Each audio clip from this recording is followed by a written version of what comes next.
A very good morning to all. Welcome to the Library Talk series. This series brings out the various features of the Dakshin Chitra Library, which is holds around 15,000 books. Today, Abirami with us. She finished her undergraduate in sociology from MOP Vaishnav College and now doing her internship at Dakshin Chitra on museum management. She is interested in studying local crafts and traditions. Today, she will talk about the temple umbrella makers in her locality, Chintadripet. So let's welcome Abirami DM. Good morning, everyone. Thank you so much for spending a Saturday morning with me. I hope the screen is visible. And for the library talk, I've chosen the topic Temple Umbrella Makers in Chintadripet, mainly because of one reason. My family has been living in Chintadripet for almost 5 generations now. And from a very young age, I've seen people making these huge canopies.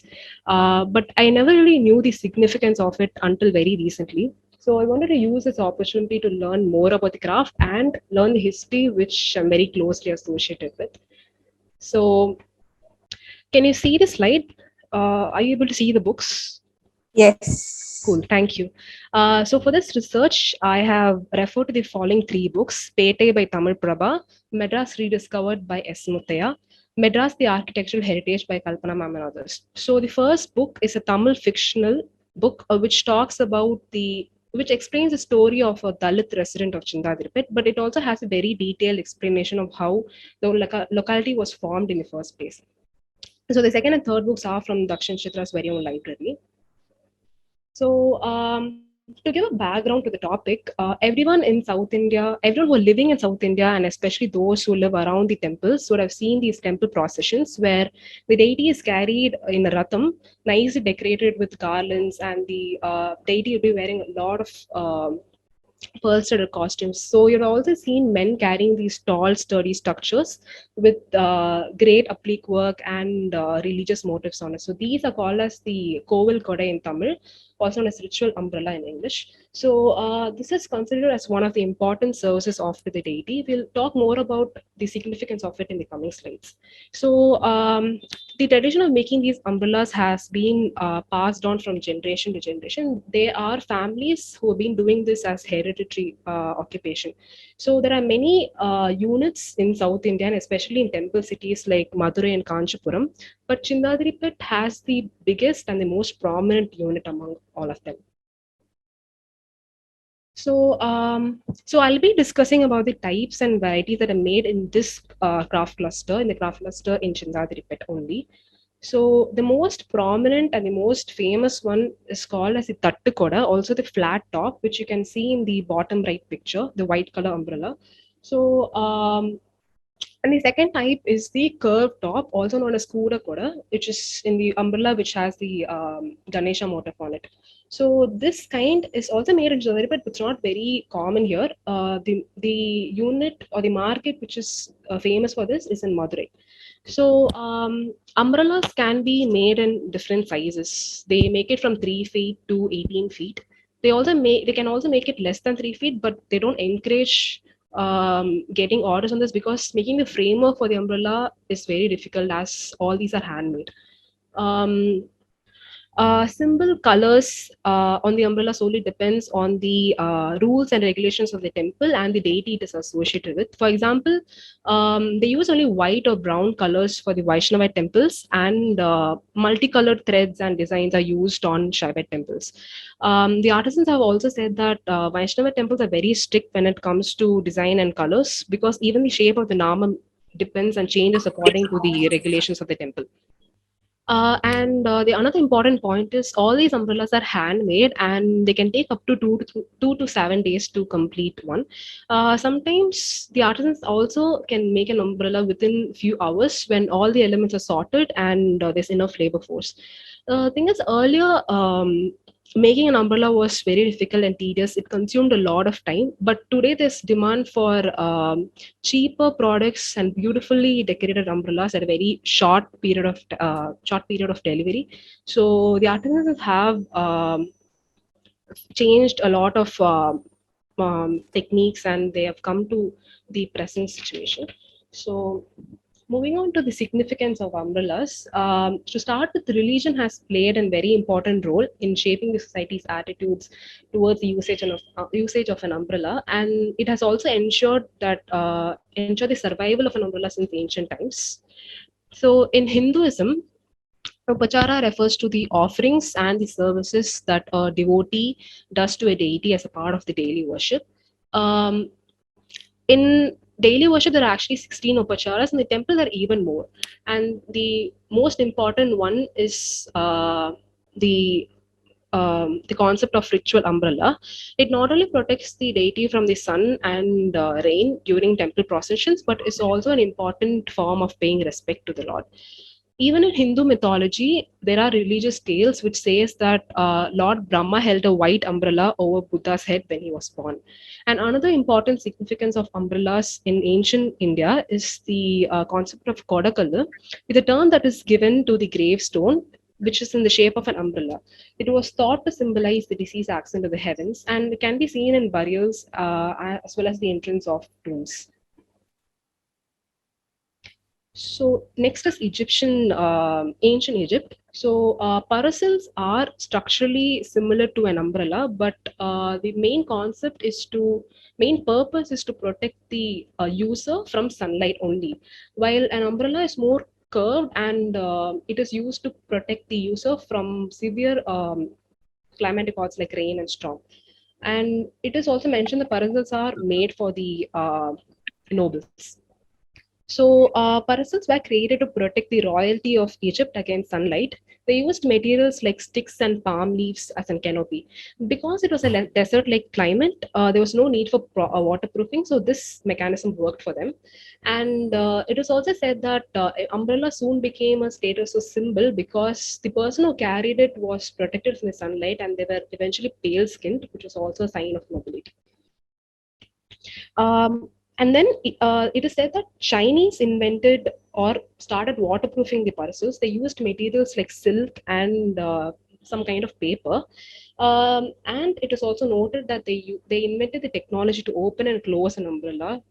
They made it more functional. And there's also evidence of royalty using umbrellas. We'll talk about it in the next slide. Now, umbrellas and Christianity. So, the umbrellas were mostly used for papal services. It was a sign of protection and power for the Pope. Papal authority no longer uses umbrellas in today's world, but it is seen in the coat of arms. The umbrella you see here in the picture is made by an artisan umbrella maker in Chintadripet called Kumar. He made it for a church in Chennai. Okay. Umbrella has always been a sign of royalty. It was made as a luxury item for the riches. In ancient times, it was reserved for the royalty because of the comfort it provided, and eventually it became a it became a symbol of status and luxury. And it is to be noted that no one of extreme importance held their own umbrella. They had people carrying it for them. Apart from that, they also used umbrellas which were made up of expensive materials. They had gems on them, expensive gems on them, and they had elaborate designs and which distinguished them from the commoners.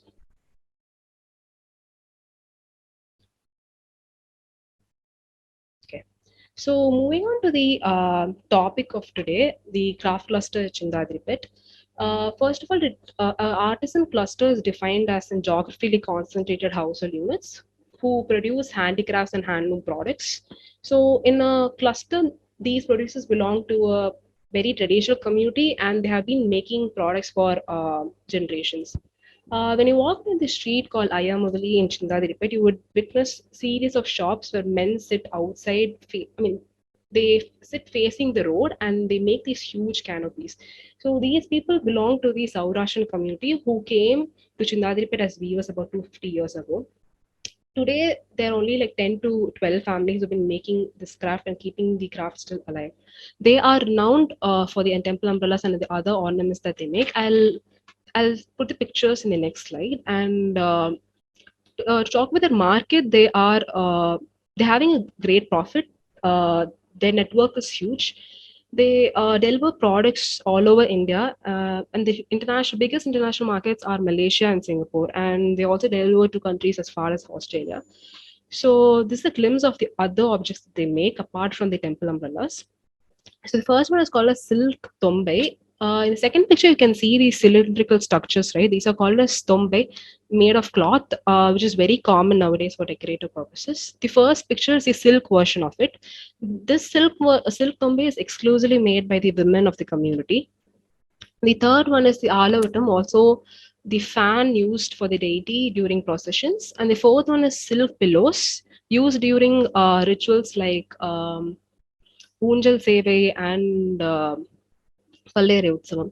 The fifth one is Muttangi Kodai. Muttangi means made of pearls. Um, it is a pearl-studded umbrella, which is the more contemporized version of the normal temple umbrellas. This is more common wedding ceremonies rather than religious ceremonies. Very few temples have started to adopt this kind. So in this slide, you can see four pictures. The first one is the temple screen used for the temple shrines. So the next one is the cotton toran used in the entrances of shrines and temples in some cases. The next one is a procession ornament, and the last one is the Muttangi Kavasam, which is also the most intricate work. These are pearl-studded costumes used by the deity during festivals.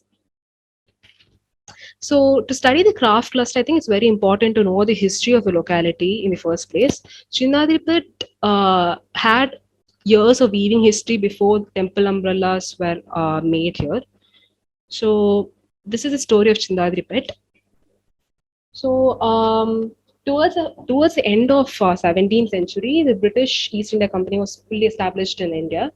They focused more on the trade and economic activities. So when time went by, they wanted a permanent trading station. So they built the Fort St. George, the first British fortress in India, in the coastal region of Madras. So George Morton Pitt served as the president of Fort St. George from 1730 to 1735. This is the time frame when the settlement was created, when the Chintadripet settlement was created. So during this time, there was high demand for a specific type of cloth called calico in London, and it was very common for Britain to acquire cloth from Indian villages and surrounding areas. So there was a habit of creating settlements that would accommodate weavers. So this time, Morton was assigned to produce these huge quantities of cloth and ship it to London from Madras. So although there was enough cloth in the presidency, in the Madras presidency, there was shortage of weavers and absence of proper working place for the specific task. So during this time, Morton also seek the help of local merchants and dubashas like Adyapanara and Shetty. The plan was to find a local workspace that would accommodate all the weavers and their families. And it should be near the Fort St. George so that they can access materials and administer the place very well, and for easy transportation of products through the port. So the merchants were uh, assigned to find the weavers, and all three of them together toured around the city to know about the various places which can act as a space for the settlement. So they came to know about um, the garden of Sunkurama, who was the chief merchant of Fort St. George, and he got dismissed from his post because he was considered arrogant to the company's European traders, and because of this, he always had a black mark on him. So the garden was in the bends of River Kuam, and it had 15-year-old trees and a very good supply of water. As you can see in the picture, Chintadripet is surrounded by the water body called Kuam. Though the land was given to Sunkurama by the government college, he didn't have proper documentation for it. So it was very easy for Morton Pitt to seize the land and create a new settlement for the weavers. So the merchants and Tubashas who were engaged in finding the right place became the administrators of the new settlement. They carefully listed spinners, weavers, painters, washers, dyers, priests. There was a temple inside the garden as well. So they invited priests, attendants for the temple, and cleaners for these village, etc. So in the first place, there were 11 weavers settled in the area, which later came to 230 weaving families in 1734. It is said that there were 15 streets in the neighborhood there, and they had at least 12 weavers in every street. So they also use small looms to produce cloth, which gave rise to the name Chintadripet. Chinna means small, Tari means loom, Pete means neighborhood. So Chintadripet. Today, the village of small looms is popularly called as Chintadripet, and it is located in the southern bank of Coombe River. It is surrounded by places like Chepauk, Annasale, Bayperi, Ekmore, Parktown, etc. Chintadripet, later what happened was there was a rise in power looms and the cotton production eventually declined. So many people had to migrate to places like Madurai and Kanchipuram was where weaving was still happening and which had prosperity. Fact, Kanchipuram is also known as Periyatharipete, also known as the village of big looms. So today, Chintadripet has completely moved away from the weaving settlement it was created as, and it has transformed into a very important business district within the city. It is sandwiched between two important roads, Anna Sale and EVR Perkesale, and it has contributed to a bustling market which has the best fish in the city, largest range of hardware and auto parts in Chennai. It is also famous for two crafts, dry garland making and temple umbrella making. So what happened was when the volumes fell during the invention of power looms, people migrated to different places like Kanchipuram and Madurai. But very few people settled here and started making umbrellas, and others like changed the professions as well. So the people who stayed here and continued weaving were belonging to the Saurashtrian community. Today,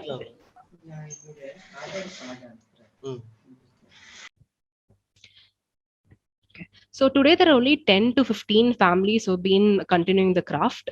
Talking about dry garland making, so they also belong to the South Russian community, and there's always a clear distinction between who makes dry garlands and who makes temple umbrellas in the community.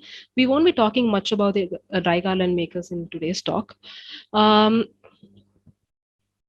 so it is believed that the craft has been passed on from generation to generations, and it is believed to be strictly hereditary. So moving on to the process of making an umbrella, the first step is to make the bamboo framework. It is completely made by hand, except the situations when there are high demands. So the artisans use a sawing machine and grinding machine to process the bamboos.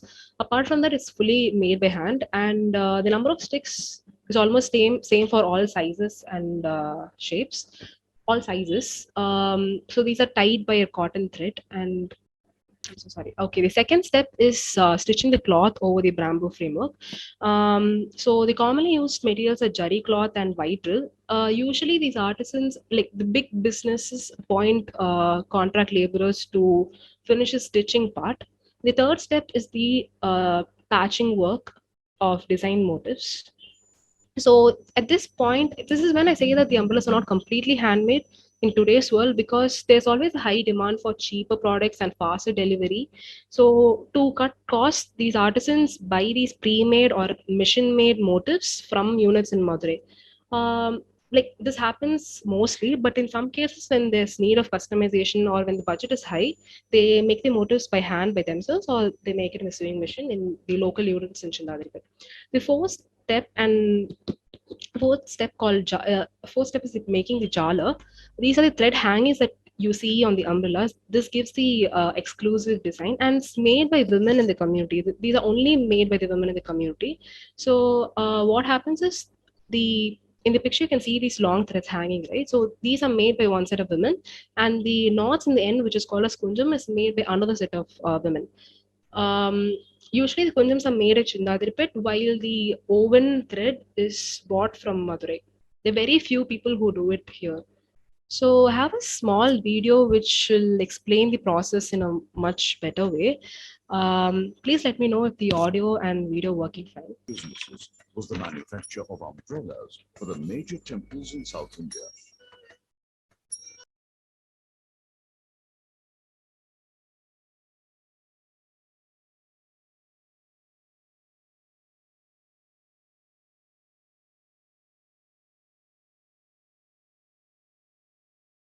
Abhi, we couldn't hear the audio. Sorry? We couldn't hear the audio. But is the video working fine? Yeah, the video is working. Yeah, I think the audio is not important. Just the Okay. video will show you how they make an umbrella. Okay, thank you. Oh,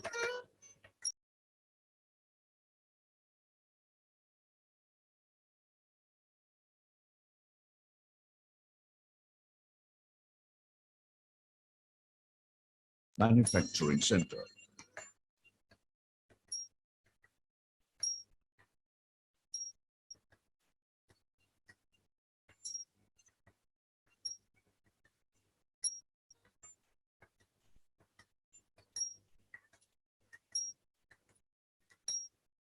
The manufacture is still an intricate handcrafted product. Old traditional wares are still employed. The fingers of many elderly men and women still weave and craft the umbrellas and the design motifs that cover them.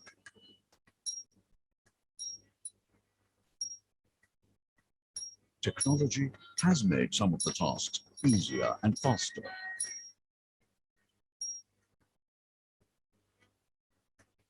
Each umbrella is designed with the deity it will be used for.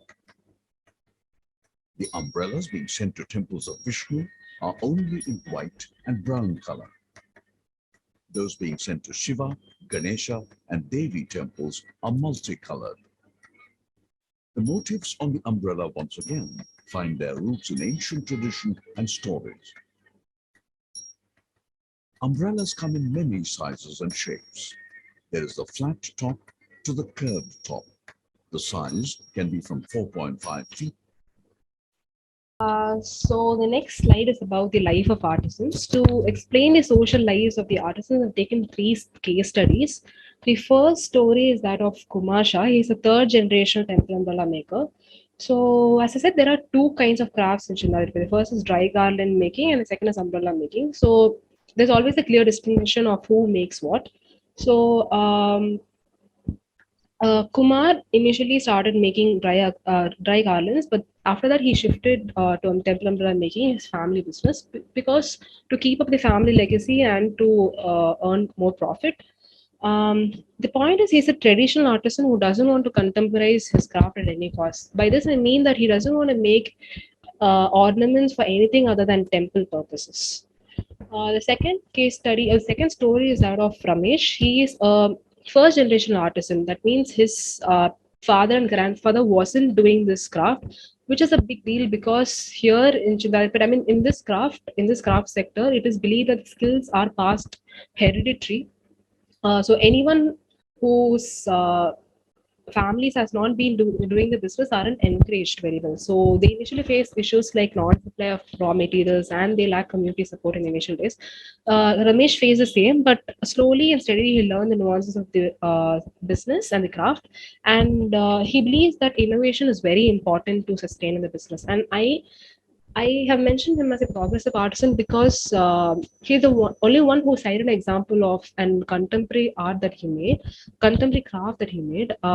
So he made a mat for a bride to walk down her aisle during her wedding, using the same technique that is used to make temple screens. So, which was very innovative, and he was one of the very few artists who said that he is ready to make something like this. And the third story is that of Sharath. So the temple umbrella makers in Chintadripet deliver their products all over the world, but they're more renowned for the umbrellas that they make for the annual Garuda Seva Utsavam in Tirupati. Sometimes these umbrella makers are called as Tirupati Koda Seiravaga. So Sharath belongs to the prestigious family who's been making this Tirupati Koda for ages. So he has completed undergraduation, but under graduation and he also believes that education shaped his business very well and it enabled him to travel and take big orders. So Sharath's father has been in the industry from very young age, so he has years of experience and he has a rich family legacy, but still Sharath says that he struggles to take big orders by traveling because of lack of education. There's also one important point that I want to note. There's also one important point which I want to deliver. The Sharath and his father has been investing in the passion of the mother. So Shaura's mother has been making these jalas and thread hangings that you saw in the previous slide, and the silk tombes. So the entire revenue collected by selling these products is solely given to her, which I think is a great way of empowering women. So moving on to the sales and marketing. The business in Chintadripet, the craft cluster is great. The average monthly income is about 30K, and it is much lower for the contract laborers who are working for them, but they're also satisfied with the sales and they have no complaints, except the case of the pandemic when there were absolutely no sales because the temples were shut down and there were nobody donating for the temples anymore. So, except that, other times were fine for them.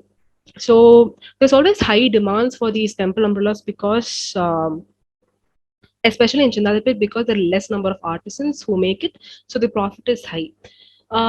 So they market the products using social media like Facebook, YouTube, and businesses like India Mart to boost sales. They also have some of them even have their own websites. Um, they apart from this, they say that even without social media marketing, they can still survive in the craft because of years of experience and the history they have with them. So contemplating the art, this is one question which I was very curious during the interview, because in Dakshin Chitra I've seen a lot of people starting their own business by contemporizing local and traditional craft into modern stuff so that they can reach a wider set of audience. So when I asked this question whether they would contemporize temple umbrella making to earn profits and to reach wider audience, one set of people who were old and very rooted to the craft said that they would never contemporize their craft at any cost, that they would never make ornaments for rituals, I mean, other than temple rituals. So this is one case, and there are other people who say that they are ready to contemporize the art when the customer asks for these profit making, and there are another set of people who have already done that. For example, Ramesh was already made the mat using traditional technique for a bride to walk down the aisle. So this is the SWOC analysis that I made.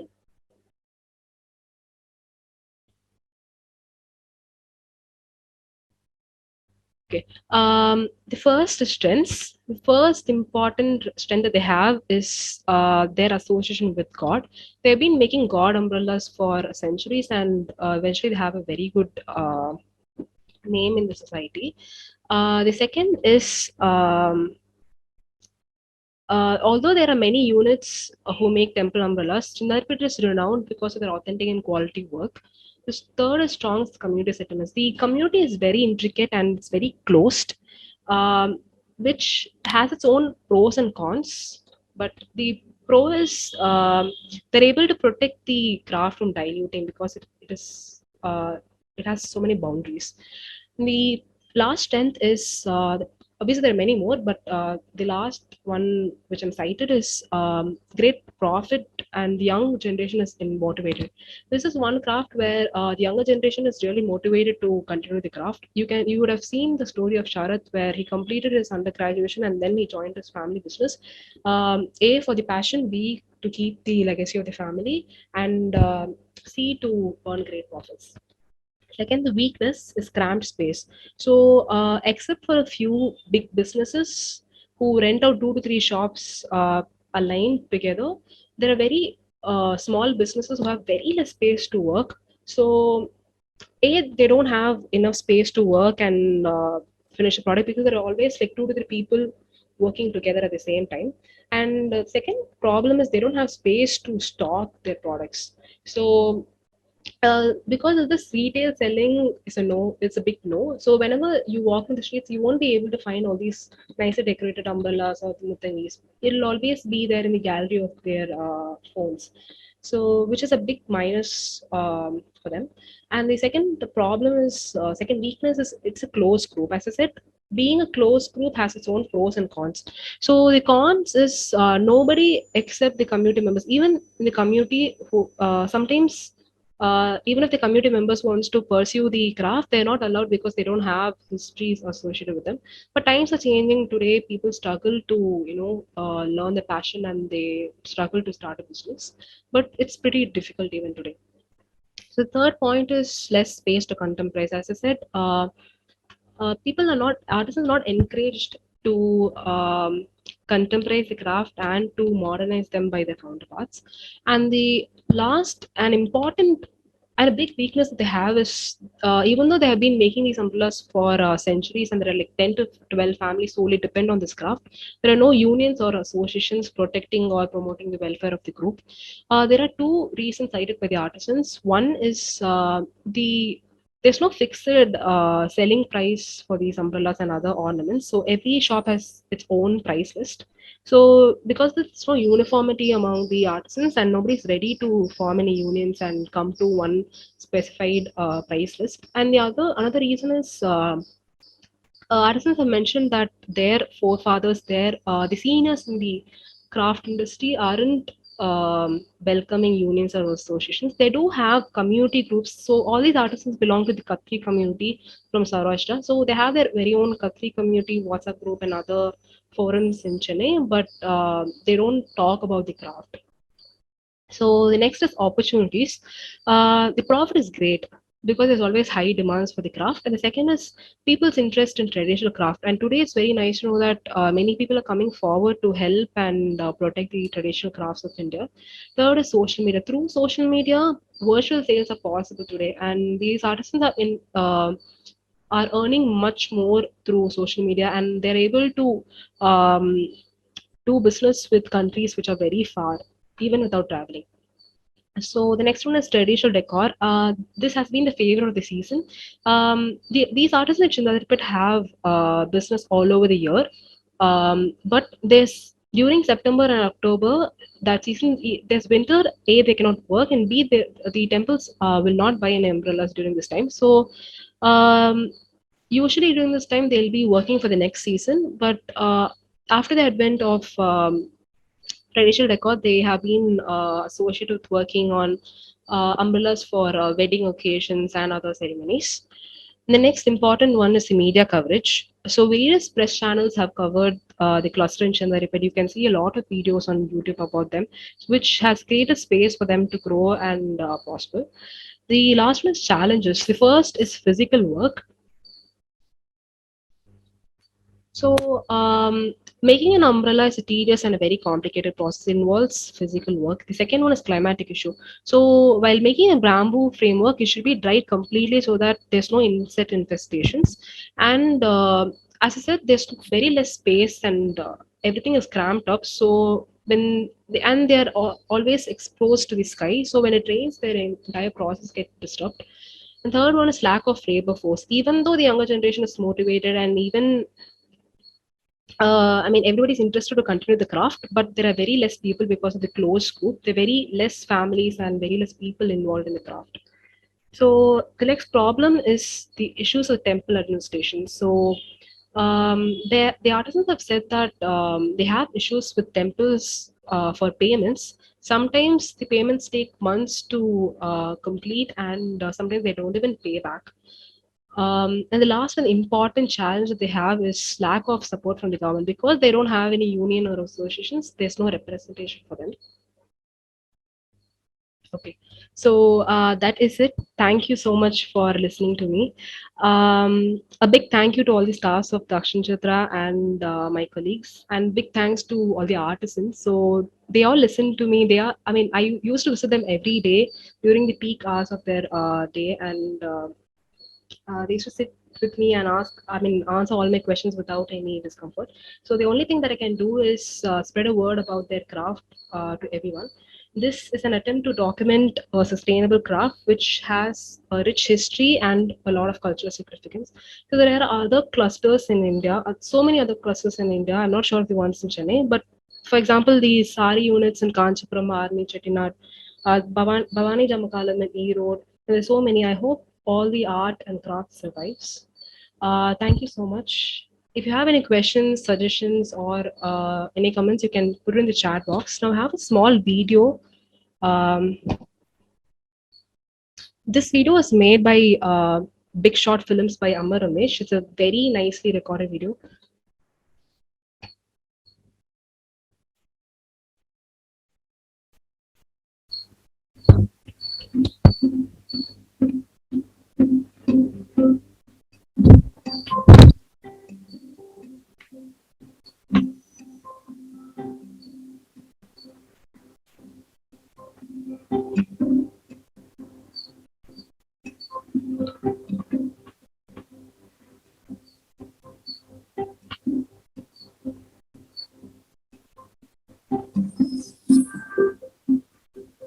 தேவஸ்தான பூச்சக்கர குடைகள்.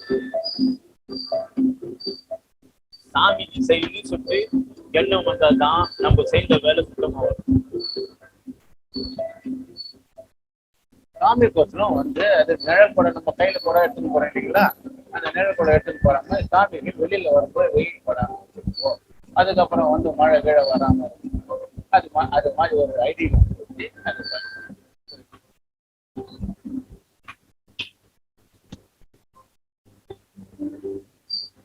தலைமுறையா நாங்க சென்னையில தான் first தாத்தா பண்ணிட்டோம். அதுக்கப்புறமா என் பேர் குமார், எங்க தாத்தா பேர் எம்பூஷா, எங்க அப்பா பேர் கந்தசாமி சார்.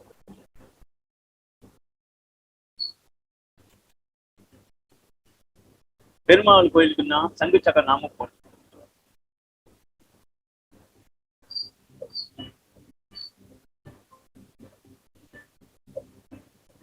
ஈஸ்வரன் கோயிலுக்குன்னா திங்கள் நந்தி போடுவாங்க.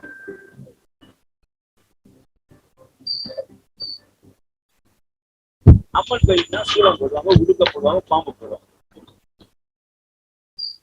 மூங்கில் வாங்கி சைஸ் வாரியா எடுத்துங்க. இப்போ இந்த கொடைக்குன்னா 18 இன்ச்சு அளவு வச்சுட்டு அறுத்துடுவோம். அறுத்துட்ட உடனே மறுபடியும் பூ பண்ணுவோம். பூ பண்ணிட்டு அதுக்கு காடி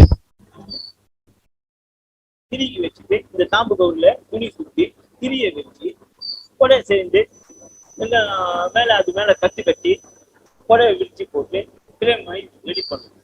டிசைன் மாதிரி ரெடி பண்ணோம்னா இதுக்கு சைஸ் வாரியா என்ன துணி போடணுமோ இது வெள்ளை கூட கோல்டு கலர் கூட துணி போட்டோன்னா அழுக்கு தாங்கும், வெள்ளை கூட போட்டோன்னா அழுக்கு தாங்காது. அதுக்காக என்ன செய்வேன், மோஸ்ட்லி போயிட்டு கோல்டு கலர் துணி தான் போட்டு தான் எல்லாம் ஜலி போட்டு தான்.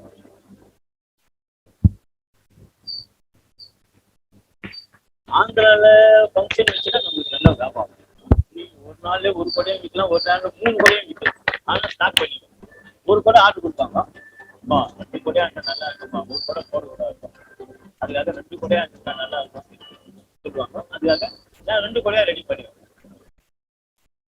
கலசம் காம்பெல்லாம் முடிச்சதோட சேர்ந்து 4500 ரூபாய்.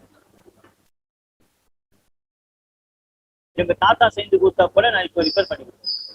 ஏன்னா லைஃப் அதிகமா யூஸ் பண்ணீங்கன்னா தான் லைஃப். பெருமா கோயிலுக்கு நான் தசாவதம் போடலாம்.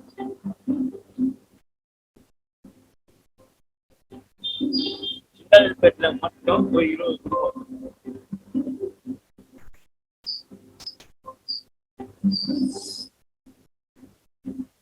குடும்பத்துக்கும் வேலை.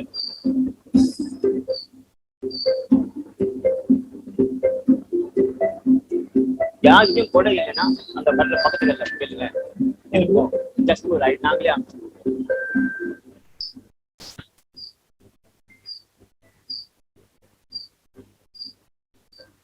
அடுத்த ஜென்ரேஷன், எங்க அடுத்த ஜென்ரேஷன் கூட எல்லாம் அது எல்லாம் இப்ப நான் இருக்கிறேன், தம்பி பசங்க 3 பேரும் எல்லாம் சார். நான் சிங்கிள் சைடு கொடுக்குறேன், சிங்கிள் சைடு கொடுக்குறேன். சாமி இருக்கிறவங்க எந்த பிரச்சனையும் இல்லை, கடவுளுடைய கோயில் இருக்கிற வரைக்கும் எங்களுக்கு எந்த பிரச்சனையும் வராது. ஃபர்ஸ்ட் கிளாஸா அந்த இடத்துல கொஞ்சமும் சமாச்சாரம் நிம்மதியா இருக்கும். That is it. Thank you so much for participating.